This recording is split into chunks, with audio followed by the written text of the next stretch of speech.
Hey guys, this is Bobby Davis from the tech capital world, Kernersville, North Carolina. You caught me looking at my Twitch stream. We got a brand new Twitch stream. Kevin, come on, like, what's up?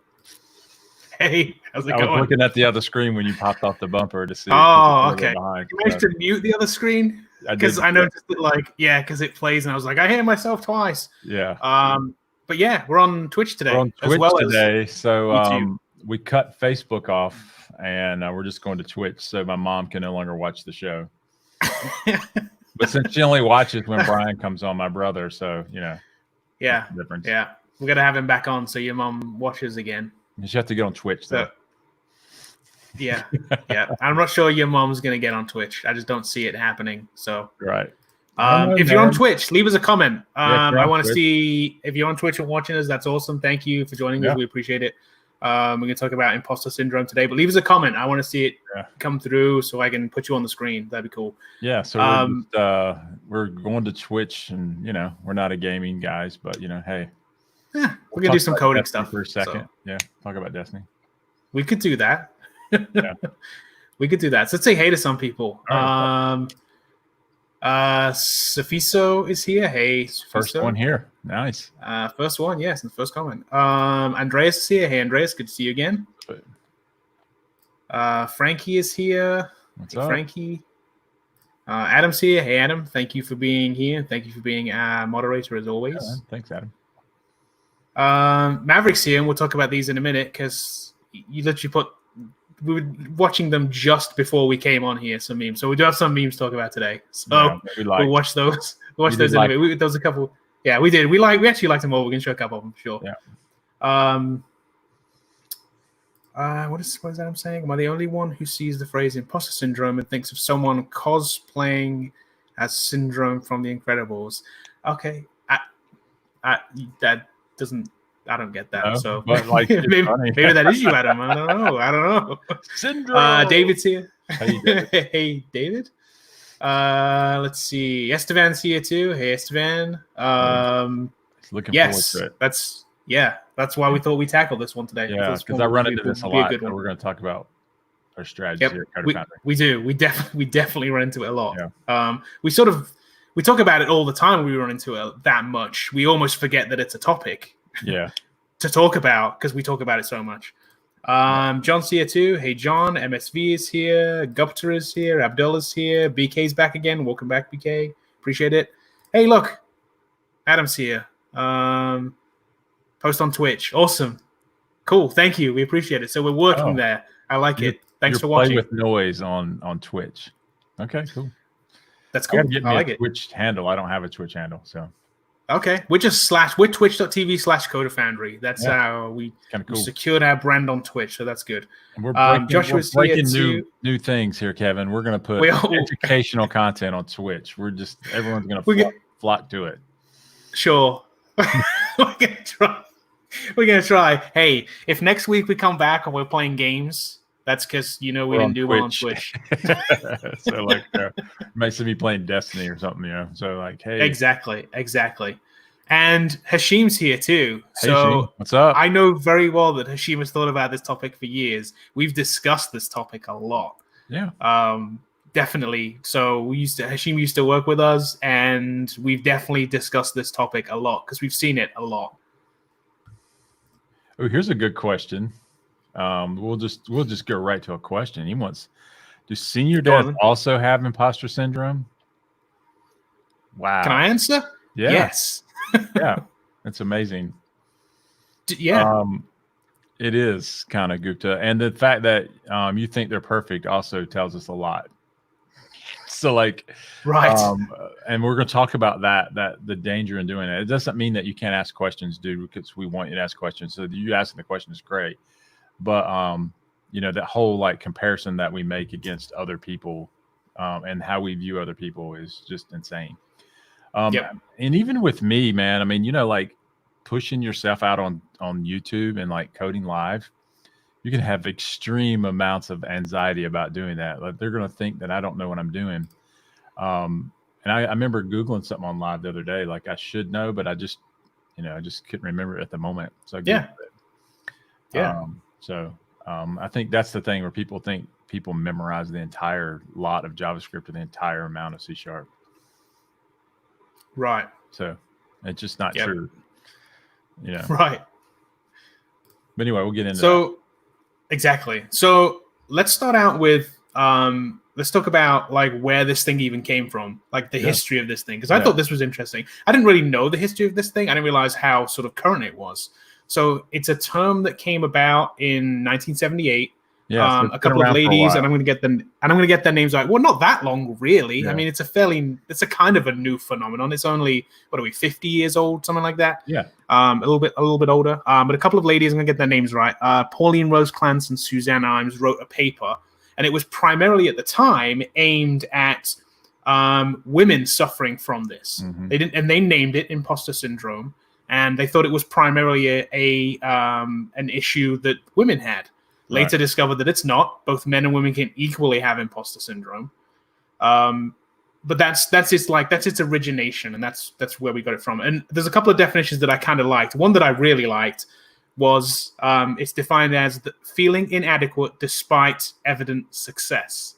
Yeah. I think that's a great definition for it. So you feel like you're underachieving despite the fact that everything screaming at you is telling you that you're being successful. Right. So it's different than not being successcul and feeling unsuccessful. Right. That's a different thing. Mm-hmm. It's where you have evidence of success, but you feel like you've achieved nothing. Yeah, and I thought that was a great definition for it. And then the outcomes of imposter syndrome does lead to being not successful. Out of fear. Right. So we're going to talk about that a little bit too. Yep. Yep, definitely. Another definition that I like too was being unable to internalize your own success. Being unable to internalize and own your own success. So it's a similar way of saying the same thing. You just can't comprehend your own success. Right. And that's pretty much what it comes down to. Mm-hmm. And another study that they did in, I forget what it was, International Journal of Behavior Science, 70% of people suffer from this. Yeah, so most people do at one point or other, maybe not chronically. At one point or another, every day, not exactly, not chronically. So that's a high number. I'm actually surprised it's not higher. Yeah, it probably is. That's saying that 30% of people never suffer from it. I have a hard time believing that. Yeah, especially when you have to like present your expertise or talk to a crowd or talk to a group of people or someone asks you a question and you kind of shy away from that sometimes because you feel like I don't know if I know the answer. I don't think I'm an idiot, something like that. Right. Yep. So look at this, what this guy's put in here. Viral. The more I'm learning, the more I'm feeling like I know nothing, and there are lots of things to learn. Is that imposter syndrome? Yep. Yeah.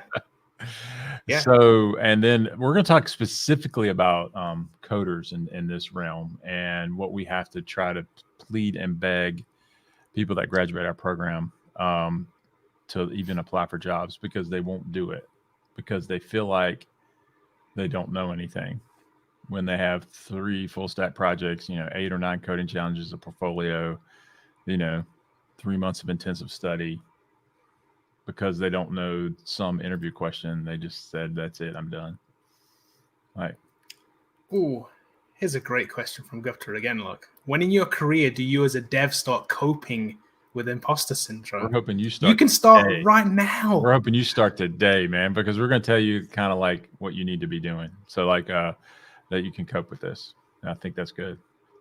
I think that's a great question, because you don't really reach a point, right? There's no real like, oh man, I've been doing this for a year, now I should no longer have imposter syndrome.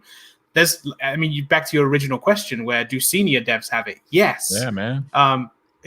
Can you overcome it? Yes. And we'll talk about some of the techniques for doing that.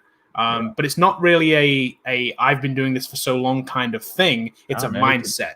It can get worse as you up in your career. Yeah. I imagine too, if you stopped learning new stuff, and like you've been trading on the same thing for like the last 10 years doing stuff, you might feel like, man, they're gonna find me out any second. They're gonna fire me in a minute. Right. So that's definitely one of the signs. That's one of the signs of imposter syndrome, is when you feel that way. That's definitely a sign. When you feel like any minute your boss is going to come to you and be like, yeah, we know, we know that you shouldn't be here. Like that's exactly that's a big sign. That's a giant sign right there. Yeah. That's funny. MSV he found the cure. No, he didn't. He's a fraud. So the cool thing is, I don't think this is like classified as a mental disease or anything like that. It's not. It doesn't need to be treated with medication, or we're not selling imposter syndrome pills today. So like we don't have any of those. But we can tell you kind of like to give you hope and confidence in what you're doing. So yep. So you go. So imposter syndrome is an internal issue and not external. Yes. I think external factors can shape how you think about things, but it's not the air you breathe causes it or anything like that. Right. There have been some studies done on this too. Mm-hmm. And I did read a couple of these things too. They were talking about your upbringing could have something to do with imposter syndrome. Mm-hmm. If you had like parents who were always like pitting children against each other, that was one of the things that they said could be a thing. So there's some external factors that could play into it. But I think mostly it's an internal thing that, again, 70% of people suffer from at some point. Yeah, Rafi's got a question here. Rafinko, how long can you be a junior developer? Is it possible to be like 2 years, or I'm assuming longer? And here's what I tell every Coder for Android student: don't put junior app developer ever on your portfolio or your resume ever. You're just a web developer, or you're an app developer. All you're doing by junior is telling them how much they're going to pay you. Let your experience and skills speak for that, and apply for junior jobs, as they call them. But don't put that monkey on your LinkedIn portfolio or your LinkedIn website or your anything like that. Just don't think about yourself that way. Just think, I'm a web developer. That's what I do. Yeah, I don't know everything, but like, that's what I do. I write code. Yep. So, now, I think this might be a different issue. Developers a portfolio where they put the skill bar set to 100. To me, that an imposter wouldn't do that. They would go the other way. Negative 100. Yeah, exactly. They'd go the other way. But I agree. You should, if you have a resume or a portfolio where you say you 100% know something, you're lying. Especially in this world, in the developer world, for sure. Yeah. You don't. There's no way, man. There is no way. Don't put skill bars, period, on your resume. That's one of our things. Just don't do it. Take it off. It's just dumb. I mean, it's going to hurt you, because somebody's going to either. If everyone was honest, they would put those things around 50 or 60 at the best. Right. And then you're never going to get a job. They're like, you only know half of C#? Like, what half don't you know? Because you were honest. Exactly. Yeah, it's a lose-lose kind of scenario, because it depends on who's going to read your resume. You might get somebody who's like, man, he didn't put 100. That sucks. He doesn't know what he's talking about. Yeah. Or somebody, when you do put 100, they're going to be like, he thinks he knows everything. It's lose-lose. About this. If he knows about exactly. that. liar. Yeah. Like, exactly. And then you're labeled a liar. Yeah, there's just nothing that you can put on there that there's no reason to put bars in there. Don't put that on your resume. There you go. Andres gets it. Nobody remembers everything. Very true. Nope. That's true. Yep. All right, so let's we got some types of people that suffer from imposter syndrome that we could put up. We do. So yeah, there was a book written by a lady called Valerie Young. It's called The Secret Thoughts of Successful Women. I don't know what year this was actually written, but this might have been back when, again, this was believed to affect women more than men. But I think it's actually more modern. So it still could be a book that's aimed at women, but I think the stuff that's in it definitely applies to everybody. This is not just to women. So they labeled 5 different types of people who suffer from this, or 5 different ways you can see this. Right. And we're going to go through these in the terms of coders, but like if you're doing something else and you're watching this on Twitch, and you're thinking about, do I want to put my gaming channel up around Fortnite? A lot of people won't do it because of number 1 right here. I'm not good enough to do it. So they want to be a perfectionist. And even when they get to 100, they always look for that 1% thing that they failed at. And they think because they didn't get something at 100%, therefore I shouldn't try. So the perfectionism in them means that they end up not trying because they can't reach this goal of perfection. Yep. And the goal of perfection is a myth. There is never a perfect piece of software. There's never a perfect project. There's, there's never a perfect run in Fortnite or anything like that. I mean, people can look at you and think you're a god, but like, that it was edited probably. So like, right. I was watching, in fact, looking at this, I was watching someone do like different things on Destiny. That I was watching YouTube channel, and I was laughing at it because the guy was saying how to solo, Pit of Heresy and do it by yourself. So I was watching it, and he says, basically puts a slide up, do this next section, and then skips to the boss section and said that that's funny. Just do the next section without dying, and then I'm going to go to the boss. And they're like, okay. Isn't that the whole thing? So that's part of it, I was just laughing that, he doesn't suffer from imposter syndrome. He knows he's good at it. I mean, and so I think, but most of us would say, a lot of us think that perfectionism is the goal, especially in coding, because it is sometimes in coding it works or it doesn't, or it's broke or it doesn't. Or I've seen developers that won't turn stuff in and commit things because they're not done. And I learned this early on, and when I was a consultant working for someone else, a boss came to me one time and he says, "Are you done yet?" I said, "No, I'm still working on it. I got some stuff to do." And he goes, and this stuck with me forever. He says, "Are you sacrificing my profit for your perfection?" Oh, wow. You never want your boss to tell you that. Right. Yeah. So so what I was doing, I was trying to make sure that it was the perfect piece of software. And then he coached me. He says, they're not going to know the things or about the things that you're choosing over. They're not. They want it done. They want to use it. And you're over engineering this. And so that's good. Over engineering is a big thing in apps and software because people are trying to do perfectionism. I remember talking to developers thinking that the guy beside them would look at their code. So they wanted to make it beautiful. And so you end up with these these design patterns that are complex or whatever. And we're just trying to save a record to the database. I'm like, dude, why are you using why did you make this so complicated? Because the guy beside me is so good at this, he'll look at it and laugh at my code. Wow, that's crazy. When he's really smart. And who the two guys I'm talking about are. Both of them are really, really smart. Okay. And so it's just kind of crazy that goes through our thoughts when we're actually producing great work. But we always compare it to other things. So failure's a good thing. I mean, it's okay. And you'll never get it 100% correct. And that's why we have maintenance contracts. That's what I tell them. Just turn it in, man. I like that. I like that. That's good. I'm not saying do a bad job. I'm just saying, like, dude, just let's get this thing over the hump here, man. So, no, but that's true. That's why that kind of thing does exist. You're right. If it was perfect, it'd be perfect, and it's certainly not going to be perfect forever, even if it is. So, same thing with video creation too. So from my world, with YouTube, I literally have on my board in the office, even though I'm not there now, it's still up. I'm sure it is. Yeah. Number one rule of YouTube is just make it. Just make it. If you don't put it out, if you go back and look at some of my first videos and be like, man, I wish I'd have changed that, or I would like to remake that, or oh, why did we do that? Like, that's bad. Like, and I'll look back on it and be like, but I'll grow from that too. And I'm so glad that we started it when we did and put it out when we did, because I knew that the perfectionist thing was an issue.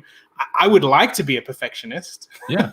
I would like to get everything right, but I also understand that perfectionism takes an infinite amount of time. Yeah.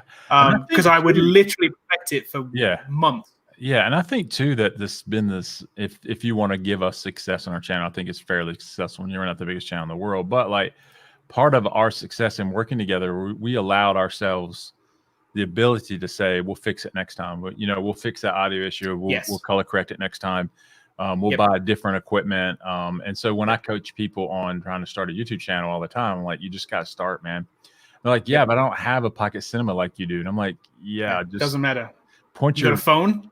Yeah, exactly. Point your phone to the camera and start making it, and then increase your equipment. So many people get hung up on the perfectionism of what other people are doing, and so they don't start. So they look at the other people and like, I can't match that. And I'm like, I know. Yeah. So what? Because you can't straight away. Yeah. But ultimately, you may be able to match and supersede those too. To pass those people.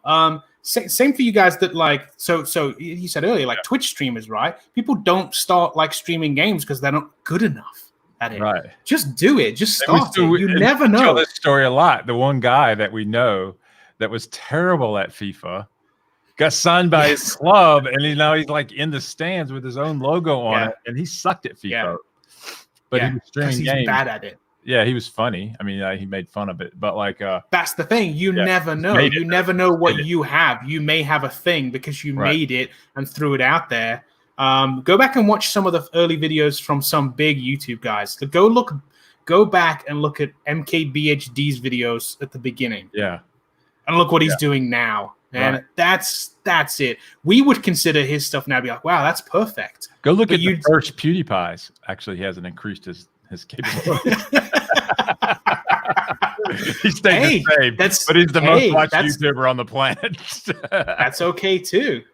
That's okay too. So we have a question. We have a Twitch question too. I'm gonna go to this Twitch question. All right, cool. A Twitch question. Zero Glitch Hero. I like the name. How do you put time into something that you don't know will work? Ooh, you mean like a product idea or a company idea, or I'm doing that right now. I'm building a mobile project right now that we're going to roll out nationwide in the U.S. And I think it will work, but I really don't know if it will. If you want to, why are you doing it? Because I think it will. Okay, you're having an educated guess. Yeah, but so I put in a lot of time and money and effort into it. I mean, like, there's a lot of money going into it, and it's just that I think it'll work. And I don't know that it's going to work. I mean, nothing. And so in life, you don't know if you have tomorrow. That's the thing about life. And so what I would tell you, Zero Glitch, is if you think you can do something, you should at least try to do something. And the thing that drives me crazier than anything else is not failure. It's not trying. Right. And a lot of you, and Kevin, you know me that well, because Coder Foundry is a prime example of that. There's things that went on inside of Coder Foundry. But the thing that drove me was the ability not to try. It wasn't the fact that we were going to be successful or not. That's not what my motivation was. If I failed, I failed. I mean, like, at least I tried hard. So if Zero Glitch, you're considering doing something, you should put forth the effort to try. And if you fail, you'll learn a lot from that failure, to where that may shape your future to do something else or do something the second or third try. I failed at a bunch of stuff. I don't focus on the failures. I focus on the wins, and that's how I'm wired. And I want to rewire a lot of people here today to think about focus on the wins and not necessarily, focus on the losses. Many people don't know this, man, and you may not know this, but I had a design company that failed. Right. We did graphic design and like marketing campaigns, and it didn't work. Just kept on cruising, man. I put a lot of time and effort, hired people, we did stuff, and we were going to make 30-minute short films. We made 7 of them. We had our pitch session, and we got rejected, and we were done. Right. So we started over and did something else. And so but I learned a lot from that. You know what I learned is I learned a lot about video production, and guess what? I'm on YouTube now, and see how that kind of fed into that failure fed into the whatever success this audience wants to grant us or however they see us. We know we're not the biggest YouTube channel out there, but it's also not a total loser either. So it's kind of somewhere in between, Yeah. So yeah, it's definitely. Yeah. So Here you go. Adam's right. Go to any big streamer YouTube, watch the first content. It's always terrible, but they made it. It is just they made it. I'm telling you, it's my number 1 rule written on my board. I'll take a picture next time at the office. Yeah. It is. I have a list of YouTube things, and it is the one thing that is written larger than everything else on my board, and it is just make it. Just make it. We'll make the next one. We'll make another one. Exactly, and we'll just keep improving. Okay, so Esteban says, when starting out as a dev, he genuinely thought that perfectionism was a good skill or trait to have, and it convinced me that it helped create better software, and it did until it didn't. Exactly. I know exactly what you're talking about, Esteban. So, like, a lot of times we can pursue that, and I have seen guys literally rewrite the same function 3 or 4 times.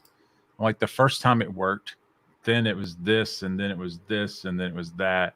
This technique, this design pattern, it's like, dude, like, it's adding 2 numbers together. What are we doing? And so and I'm more of a pragmatic approach to programming. I'm different than most. So like, I want it to be simple and easy to read. And I look at function over form. So functionality is more important to me than the form in which the code was written. It doesn't mean that everything I write is sloppy. I have, I just say that you can overthink this and over-engineer it to such a degree that ends up not even working, because you're so much in your head about like how it's architected. So, and I've been in meetings at banks where they talked about architecture for 8-9 months, and I'm like, man, we could have wrote this thing 3 times and failed twice. I mean, like what are we doing, man? We're still in PowerPoints, man. Like, wow. I mean, like at some point you've got to do it. You've got to start. Do it, man. And get it out there. So. Yeah, that's interesting. I think this is what you were talking about here too. Knowing when to give up is necessary. Keep going until the time put in is not worth it anymore, and then you have to give up. Yeah, that's okay. Yeah, that's a thing. It is. It's okay. That's definitely a thing. Yeah.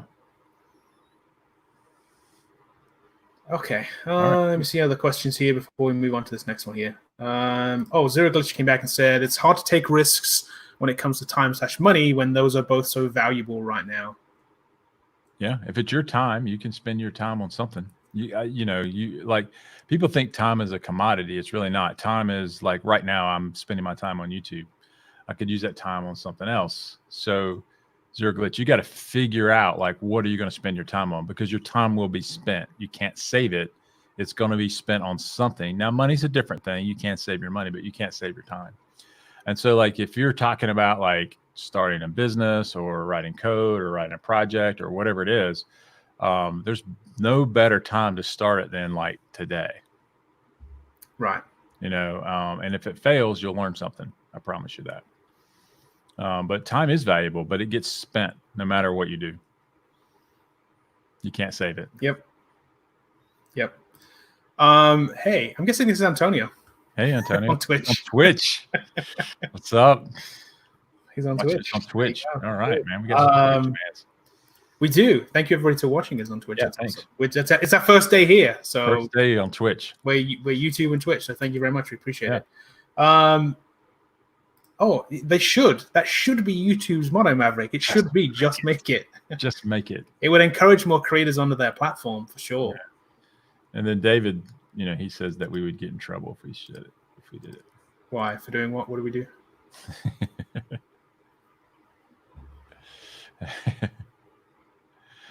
Because just do it. It's a Nike logo. Okay. I think Adidas had something like "Impossible is nothing" or something like that. They've gone through a few. I don't know what their latest one is. I seem to see different ones all the time. Okay, so let's go on to our next type here. Okay, cool. So the other one is experts, and we see this all the time in people learning to code, coming through the boot camp. I don't know how many times that students will tell me, I don't know enough, I don't know it all. And in that conversation, I'm talking about quitting. And I have to tell them, like, you're never going to know it all, ever. You can't memorize all of C#. We can't teach you all of C# in 12 weeks, but I can teach you enough to get a job. And it's really hard for them to make that leap. They feel like you have to be this like ungodly expert to even apply for like a junior level web position. And I keep telling them, like, some of them are so simple. Like, I was at a credit union. They had 3 people that were just changed HTML pages. That's what they did. Wow. My eyeballs would be bleeding from doing something that boring, but those people had jobs that are paid pretty well to do it. And that's what I keep telling all these graduates from Coder Founders, like, not every job will be as hard as Coder Foundry. I promise you that. Some of them are actually pretty easy. But what you know today will only increase as you work. And so, like, you're never going to know it all. Just come to that conclusion. But you can learn what you need to know. And that's the benefit of coming to the Coder Founders, that you can, when you get on that job, you can learn the next thing that you need to know, but you don't need to know it all. You don't. And so what happens here is this type of person thinks they're not an expert, believes they're not an expert, and therefore they disqualify themselves for every opportunity that they come across in a certain field. Right. Yeah. We've had people, Kevin, pass Coder Foundry, build 3 full stack projects, build a portfolio, 8 or 9 coding challenges, can answer 80 C# questions, and won't apply for a job. And they'll say, because like, I think there's one that's slightly, because there's a barrier slightly less than this too. Yeah. It's like the expert, we've got it here, the need to know it all, but it's not always the need to know it all either. It can be, I just don't know enough. I don't know. And it's like, well, what is enough? Like what do you consider to be enough? Like, you know, enough plus, yet your bar for enough is up here somewhere, and you're never ever going to attain it. You may never attain your enough. Right.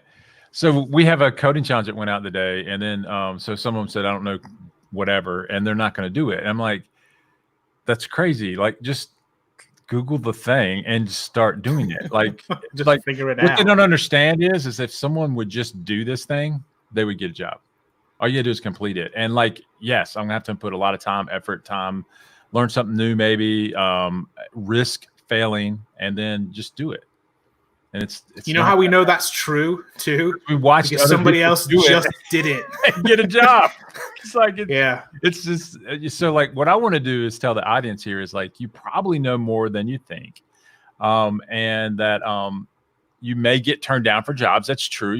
Someone may not want you at their company, but you just need one yes, and you're never going to be what's classified as an expert. And even when you watch people at these big companies, Microsoft or whatever, and they give a presentation on whatever, and everyone's oohing and awing, and they're like, man, that guy, I wish I was like that guy. What they don't understand about the secret to doing that is they probably worked on that for months. And what you're seeing is months of practice and repetition, and not to mention the help screen that's down there, where they're probably just basically copying their code over from one screen to the next. But it looks like they're doing it from memory, and it's a performance art. And so, not that they're not smart, not that they're not educated, not that they aren't really all what that seems to be, but a lot of times we look at that and we think, I could never do that, so therefore I'll never be a programmer. And it's not true.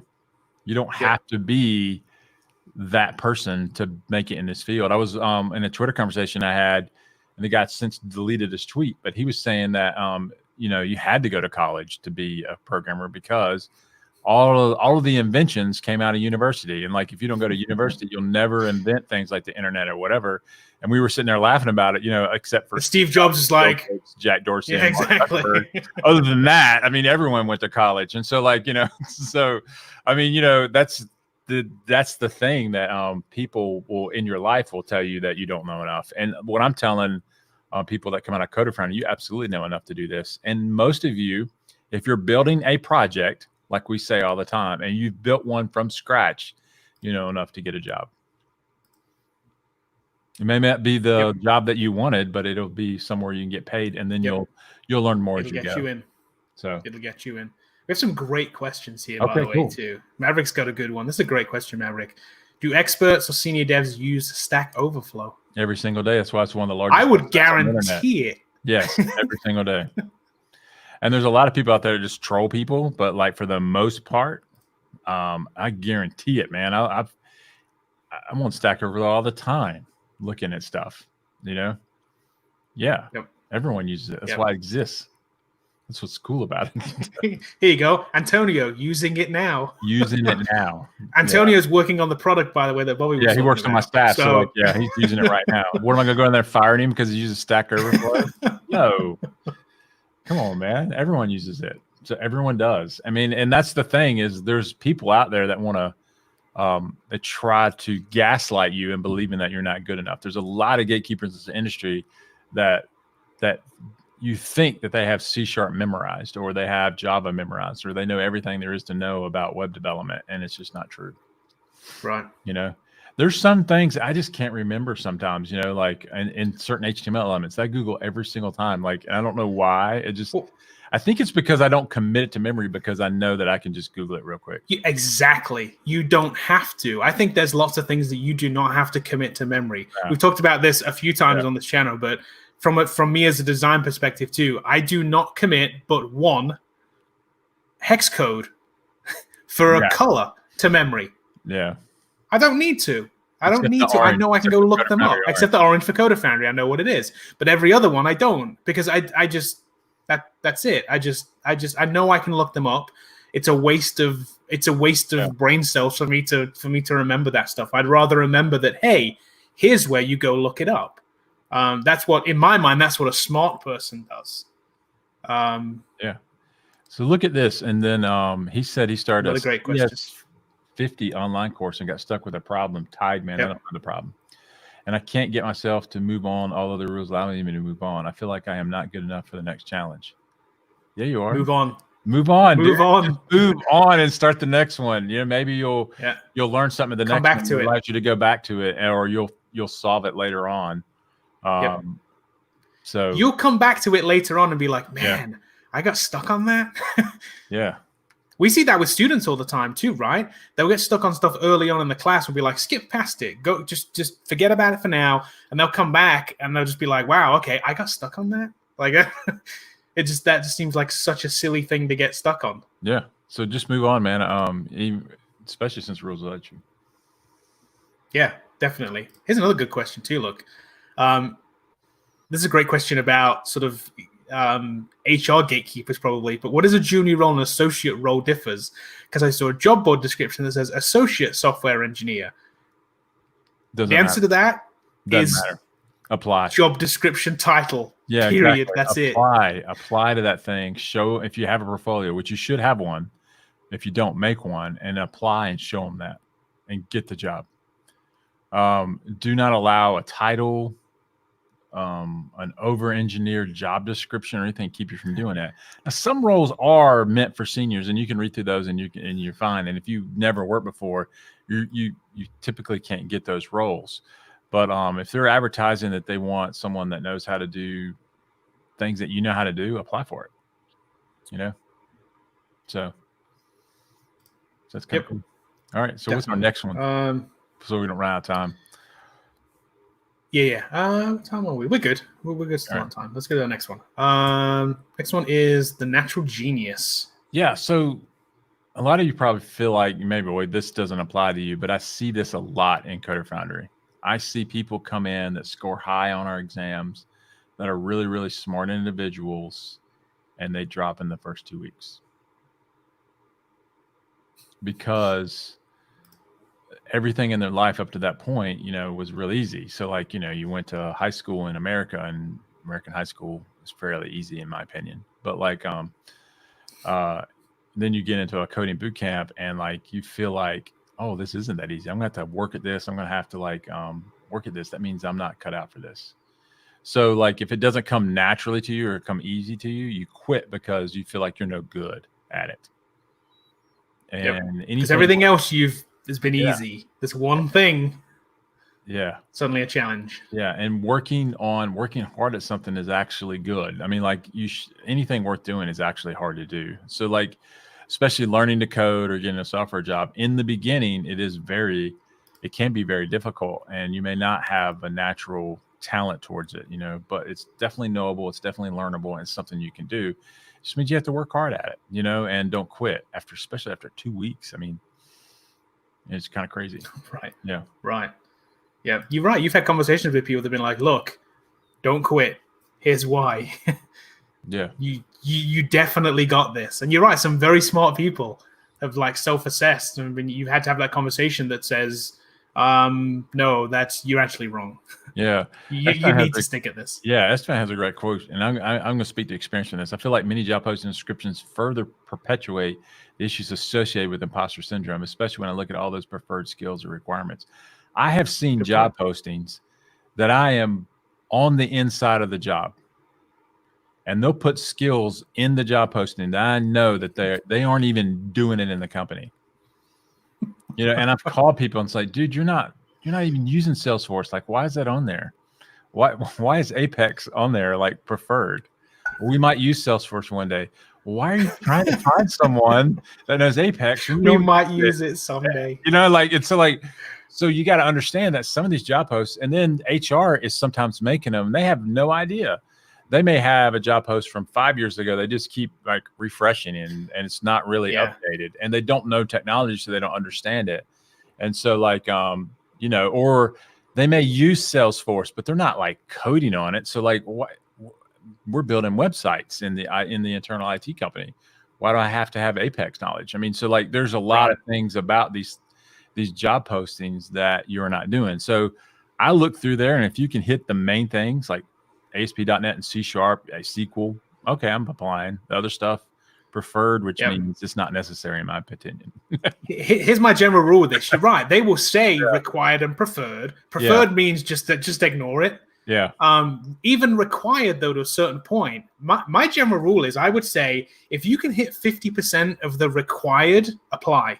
Yes. The worst they're going to say is no, or the worst they're going to do is not do anything. Right.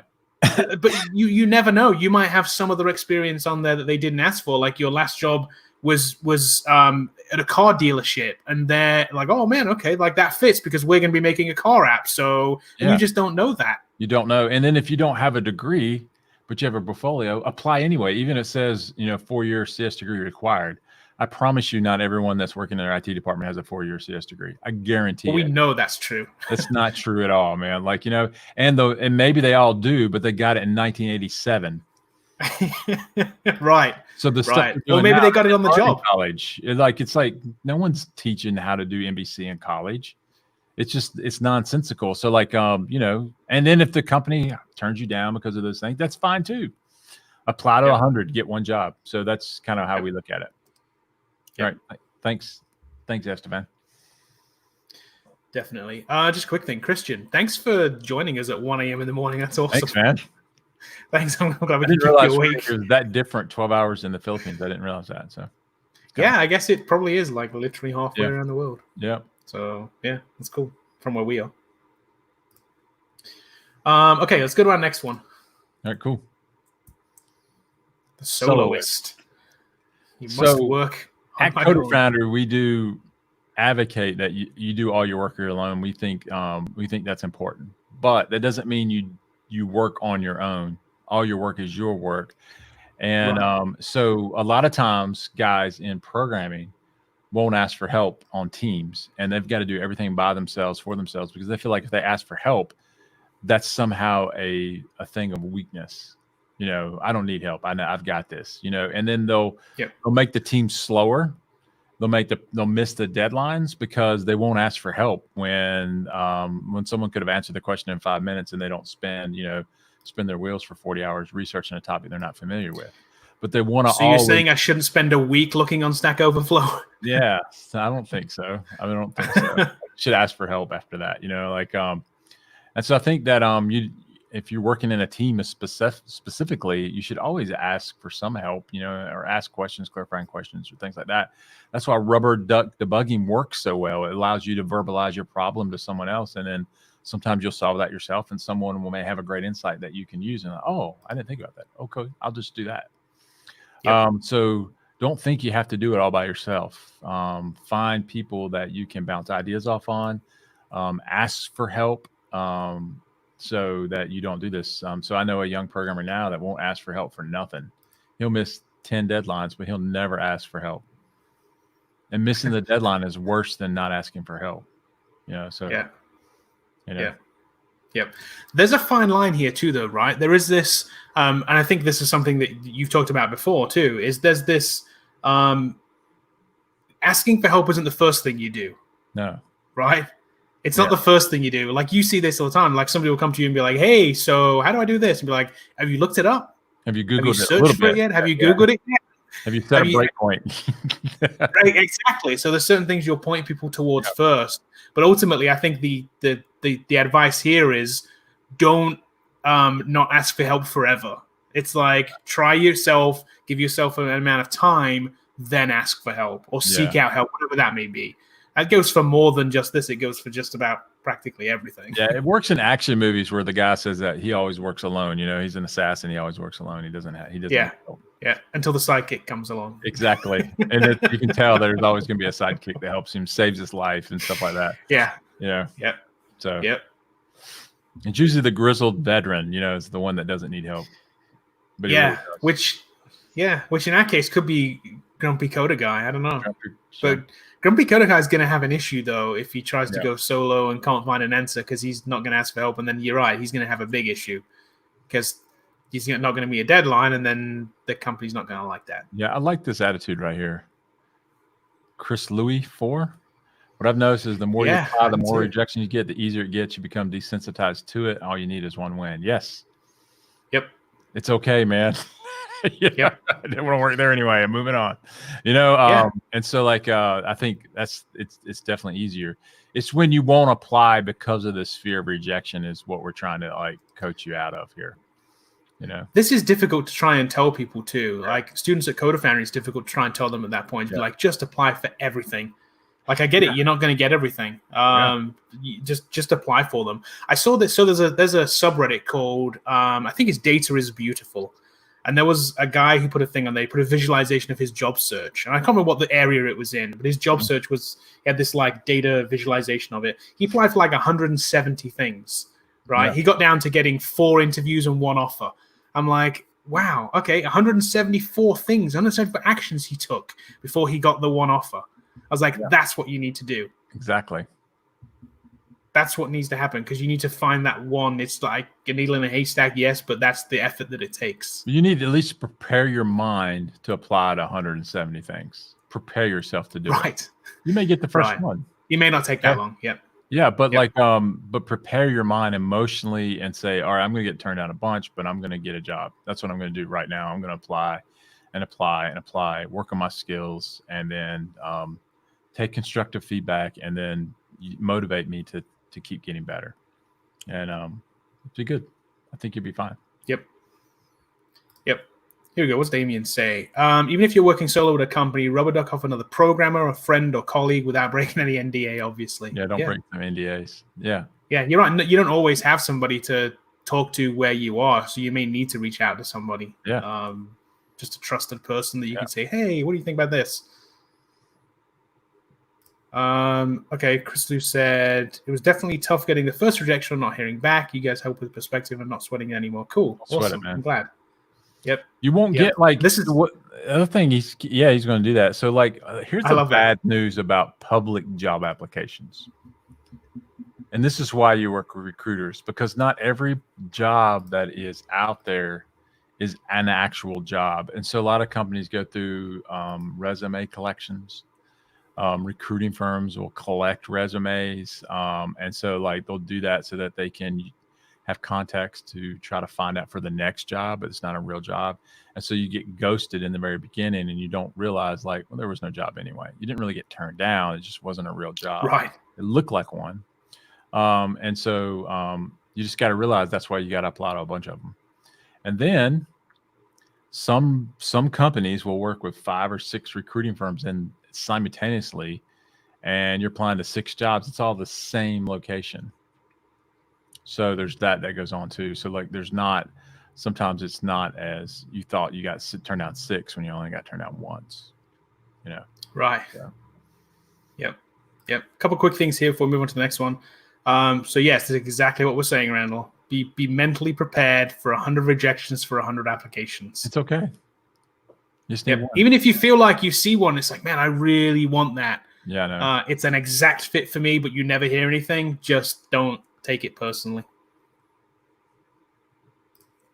Lenny Lunderman today started learning about context and constructor in JavaScript and started to feel bad. Not a good feeling, trying to cheer myself up. So you'll get it. And not everything you're going to learn in the day that it's presented to you. So if you don't get it right away, just keep reading about it. Look at examples, and it'll come to you. It's, take a step away from it too and come back to it. That's another thing. That's another technique as well. Yeah. Yep. Look at multiple. Oh, check this comment. Oh, I love this comment. This is awesome, Igor. I broken in. Thank you a lot for making me believe myself. Portfolio did the trick. Awesome. That's super good. That's good. So let us know. What are you doing, Eagle? Let us know. Don't give us the company name or anything. Just let us know like what you're doing. That's interesting. Portfolio did the trick. I'm telling you guys, build a portfolio. I don't know how. Tell us. Yeah. Yeah. Tell us how your portfolio made you win. I want to hear. Yeah. Let's see what Maverick's saying. You'll have college placements where companies come to your universities to recruit you. Yeah, yes, that's a lot of universities do that. Like they'll have what we call a job fair around here. At Coder Foundry, companies come to us, and we do virtual job fairs now. And we try to do that with every cohort. It just depends on what's going on at times. But like, yeah, you'll present your bug tracker to 6 different people or 20 different people virtually or in person. So we do it too. It happens. For sure. Yep. I have a suggestion for Bib and Lewis here. It says, don't have anyone to teach. I'm learning on my own. So I'll give you a tip from our friend Hashim. So Hashim started to learn how to code on his own, and he joined a bunch of 100 days to code people and code newbie people and created a Twitter group and basically asked them to all come together and post their thing. So it's basically like group accountability. So try that. Try putting a group of people together. Maybe on Twitter, maybe on Discord, maybe on something like that, where you can like be group accountable and also teach each other. You'll find there's somebody in the group who's slightly ahead who gets something, somebody else who doesn't. You can always teach each other stuff. So try that route. Don't feel like you have to be on your own. Yeah, exactly. You don't have to be. All right, cool. We got one more, I think, here, right? We do. Let me go to this last one. Yeah, so a lot of people try to Superman this or Superwoman it, and so they feel like they must put in extra effort. As Deadpool says, maximum effort. It's like and so what they end up doing, they risk things like burnout. They risk things like unrealistic expectations of the amount of time and effort it takes that they can put in. Even at Coder Foundry, where we say it's a full-time commitment, we do expect you to sleep. You can't stay up all night, right? Kind of things. It doesn't need to be a Superman effort. You can do this with the amount of effort that you have. Does it take hard work? Yeah, it takes hard work, but it doesn't mean that it's impossible. And so I think this goes through like, I'd have to be Superman to be able to achieve this. And I don't think that's true. Yeah. So I think that's good.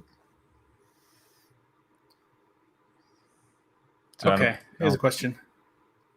Question from Amanda. What's the difference between applying on a recruiting firm, agency, or directly to the company? So we talk about this a lot, Randall. And so like, I think you need to use recruiters, specifically in the US, definitely. So what happens is the recruiting firm is talking to the hiring person directly.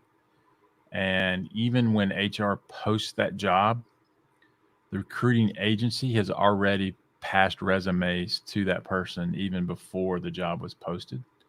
And so you have a better chance of getting noticed quicker because they'll sell you directly to that employer.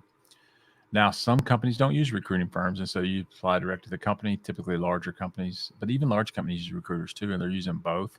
And so you have things like resume scanners and things that happen when you do a direct to the company that may screen you out on like some arbitrary thing. And you never even get seen by that. So like I would definitely use a recruiter. And then if you're using a recruiter and you see a direct job post, you can ask your recruiter, hey, are you working with this company? And he can, if he's honest, he'll tell you yes or no. And then you can apply direct. You need to use both. But the difference is the recruiter is typically going to present you to the employer, the hiring manager.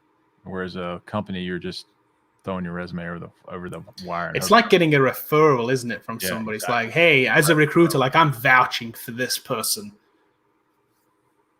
Yep. So that's kind of cool. All right. It's definitely an advantage to have, definitely. And then our last one, I think we got one more, or is this the last one? I can't see. This is the last one is a quote that you liked. Yeah. So I think we've got like 5 minutes. So like, we'll do this. And so like, I saw this on a Denzel Washington, like parody account. Okay. So I don't know who said this. Who cares where it came from? It's good. Yeah. I just want to tell you where I got it from. And I like it a lot. And it says, embarrassment is the cost of entry. If you aren't willing to look like a foolish beginner, you'll never become a graceful master. And so many people that we talk to coming through the boot camp, they're unwilling to suffer embarrassment, which to them is asking a question. And it's not really embarrassment. They're just unwilling to look like a foolish beginner. And we tell every single person that walks in here, you're here for a reason. You don't know how to code. That's what we're here to do, is to teach you. And so they're not willing to risk not knowing something.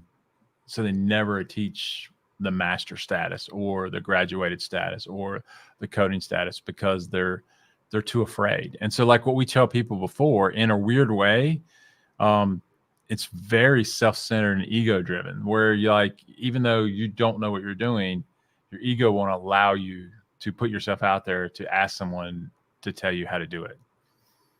So you'd rather not know. And so like, so we, in order to avoid failure, we never start, which is failure. And so, like, I want people to realize, like, it's not really embarrassing. I mean, asking someone you don't know how to do something isn't embarrassing, man. I mean, it shows your willingness to learn something new. And so I'm hoping that I can leave you with this. It's like, you've got to get over your own things and say, you know, I want to be a coder. I want to be a developer. I want to do this. So I'm going to ask questions of people that know more than I do and be willing to look like a foolish beginner, because we all are in the beginning. We don't know what we're doing. I mean, you know, and then you eventually become a graceful master. And at Coder Foundry, we do that in 12 weeks. But if it takes you 6 months or a year, that's fine too. You know? Yeah. Yeah. But don't let pride get in the way. I mean, pride is just, it's silly to let it get in the way, but we do it all the time. And the reason it's there too, you're comparing yourself to the guy next to you. That's the thing too that we see a lot. We see people jump into class and there'll be somebody in there who has a little bit of experience already, but is clearly there to also learn the code.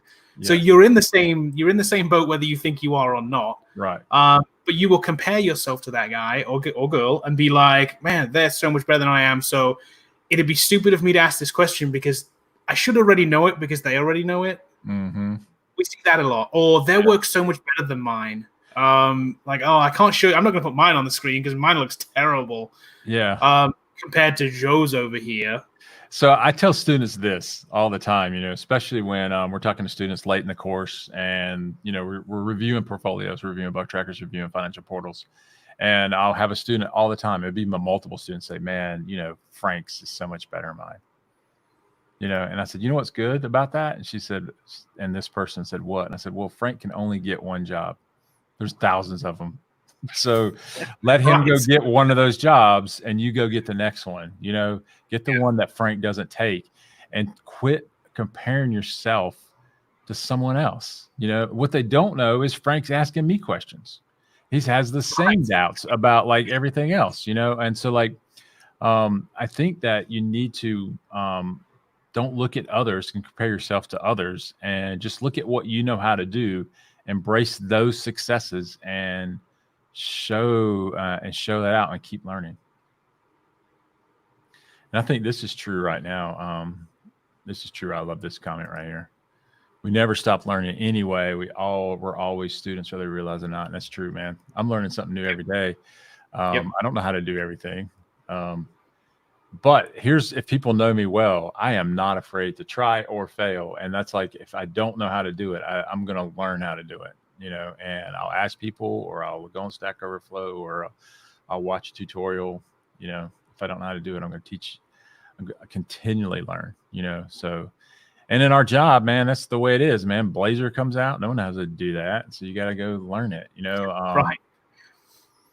I mean, you know, so like that's just kind of what it is, you know. And I think that a lot of people can do this, and they just get in their own way, and they stop trying because they're afraid that they're going to fail. And it's self-actualizing your worst fears. Is usually fear self-actualizes your fear. You know, I'm so afraid to try because I'll fail. Therefore, you don't try and you fail. So, so anyway, yeah, that's true. All right, cool. It's 101, man. It's lunchtime. It is. Let's do a meme before we leave. At lunch. We'll do memes because Maverick put a lot of work into some memes, so we're gonna do his memes. So.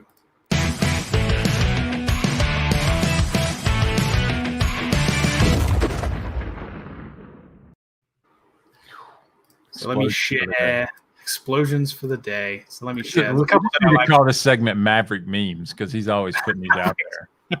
Maverick's Memes. Maybe I've changed it. Yeah. If you want to be the sponsor, Maverick, let me know. You can sponsor. No, but you do all the work already. So maybe that is true. This is a true programmer, and it's truly a programmer there. You like this one? I did. I was like, I hate it when you treat me like an object. Would you rather be a class? So the two that I'm choosing today are both like relationship ones, because there's that one and then there's this one too. I like this one as well, because we talk about this all the time. People always ask this exact question. You guys have probably asked this question before. Like, what should I learn? Like, this is the it's you, and you're with HTML, you're looking at C++. Right. And then you're with C++, now you're looking at Java. So now you're with Java, actually proposing to Java, and you're like, Python. Checking out Python. Yeah, exactly. We do change languages quite a bit. JavaScript stack specifically is like all the time, man. Like it's every day learning a different JavaScript stack.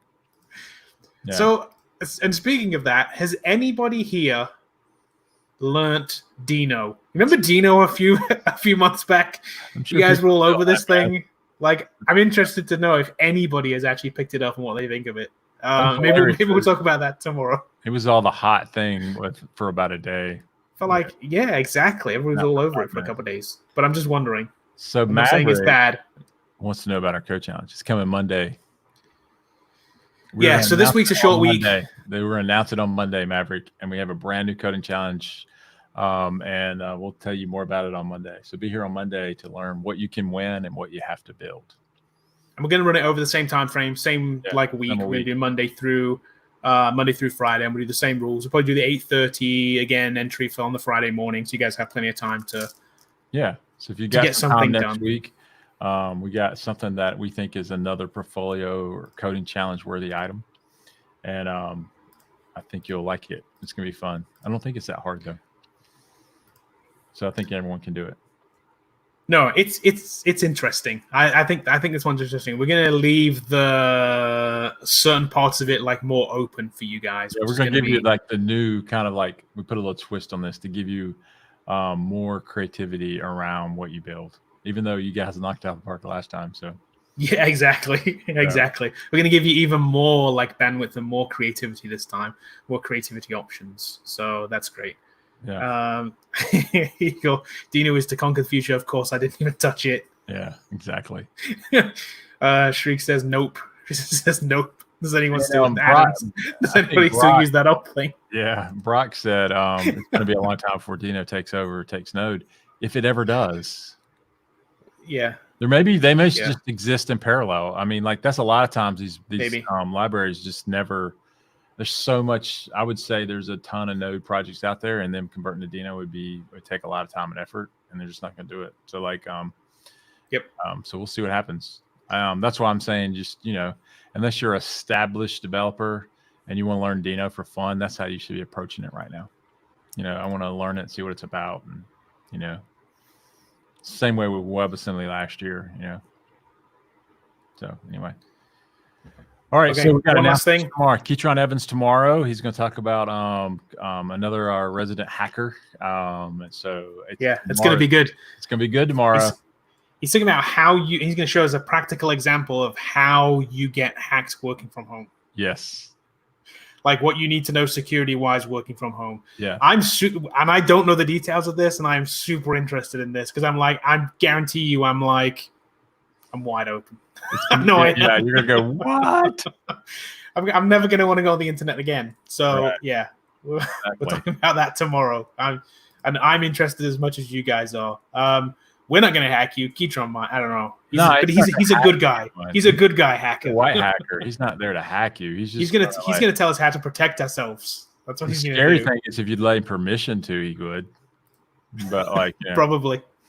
He's going to show us how not to get hacked. How to protect yourself. And so follow him on LinkedIn if you're not already. He has a lot of good content out there. So yeah, he does. He's putting out content on YouTube too. He has a YouTube channel, which we'll talk about tomorrow as well. So that too. Yeah. All right. Well, good luck, guys. I hope this encouraged you to keep going and keep motivating you to keep coding. And you can break in if you put in the time and effort and believe that you can do it. So I know you can. We'll be back tomorrow with Keytron. Good luck and keep coding, guys. See you. See you guys tomorrow.